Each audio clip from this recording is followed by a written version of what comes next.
Section 1. The Shockwave, a new treasure map for the world. A tectonic shift is happening, but it is not one of earth and rock. It is a shift in global power, technology, and wealth. It begins quietly in geological survey reports and satellite data. Deep within the Philippine archipelago, a nation of more than 7,000 islands, lies a treasure of immense strategic value. New findings suggest the country is sitting on vast, untapped deposits of rare earth elements. This discovery is not just a local story, it is a global one. Section 2. The Foundation. What are rare earths and why do they matter? Before we can understand the magnitude of what is happening in the Philippines, we must first understand what these materials are. The term rare earth elements is somewhat misleading. It refers to a group of 17 metallic elements on the periodic table, including neodymium, lanthanum, yttrium, and dysprosium. These metals are not necessarily geologically rare. Some are more abundant than silver or lead. The real challenge is finding them in concentrations high enough to mine, and then separating and refining to high purity, a complex, often hazardous process. Their importance cannot be overstated. They are the vitamins of modern technology. Small amounts, powerful effects. Neodymium and praseodymium enable electric vehicle motors, wind turbine generators, even tiny headphone speakers. Lanthanum supports high-quality camera lenses and plays roles in oil refining. Yttrium and europium help produce vibrant red on television and computer screens. Without a reliable supply, production lines from iPhones to F-35 fighter jets would grind to a halt, and the green energy transition would be hampered. This dependence has created a significant global vulnerability. For decades, the world has relied overwhelmingly on one country for processed rare earths, China. In the early 2000s, China controlled over 90% of the market.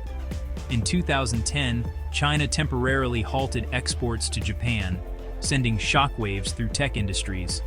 That served as a wake-up call for the United States, Europe, Japan, and other industrialized nations. The search for new sources is what makes the Philippines' recent findings so significant, a chance to rebalance and diversify supply chains. Section 3. A history etched in earth, the Philippines' mining legacy. For centuries, the archipelago has been a source of gold, copper, nickel, and chromite, a powerful engine for growth, but a dual-edged sword. Section 4. The Present Moment. Unveiling the potential beneath land and sea. The current excitement stems from a convergence of recent events and new data. Within the last 12 to 18 months, international research vessels working with Filipino scientists conducted extensive bathymetric mapping of key offshore areas. Using advanced sonar and sub-bottom profilers, teams identified sediment layers consistent with significant rare earth accumulations, especially seafloor mud rich in heavy rare earths like dysprosium and terbium. Satellite analysis helped pinpoint promising onshore locations as well.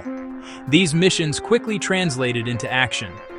Firms from Japan, South Korea, and Europe reportedly filed exploration permits with the Mines and Geosciences Bureau, eager to conduct detailed terrestrial and subsea drilling to confirm size and grade.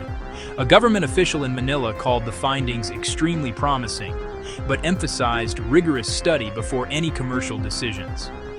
The government proceeds with caution, aware of hype and geopolitical attention. Preliminary, unverified estimates suggest deposits could be vast. Some speculate billions of tons of rare earth-bearing sand and mud. If economically viable, the resource could be worth hundreds of billions of dollars over decades. Spotlights fall on key regions, port cities in northern Luzon and parts of the Visayas as future processing and export hubs. Hope rises, and tension too. Many identified sites overlap with areas crucial to local livelihoods, on land and at sea. Coastal communities worry deep-sea mining could hit marine ecosystems and fish stocks. Onshore prospects lie in mountainous ancestral domains, raising land rights and consent questions. We welcome the possibility of new jobs for our children, but we cannot sacrifice the sea that has fed our families for generations. We must have a voice in this. To fully grasp the stakes, consider the numbers. The global rare earth market was about $9 billion in 2024, a small figure that belies massive strategic importance, projected to more than double by 2035, driven by EVs and renewable energy. A 3-megawatt turbine can require up to 2 tons of rare earth magnets, an EV motor about a kilogram of neodymium-based magnets. Multiply by millions of EVs and thousands of turbines, a looming supply challenge. Preliminary surveys suggest the Philippines could help meet that challenge. One unconfirmed report, a single offshore basin may supply 10 to 20% of current annual demand for decades. Onshore assessments point to light REEs and crucial heavy REEs for high-performance, high-temperature applications in defense and aerospace.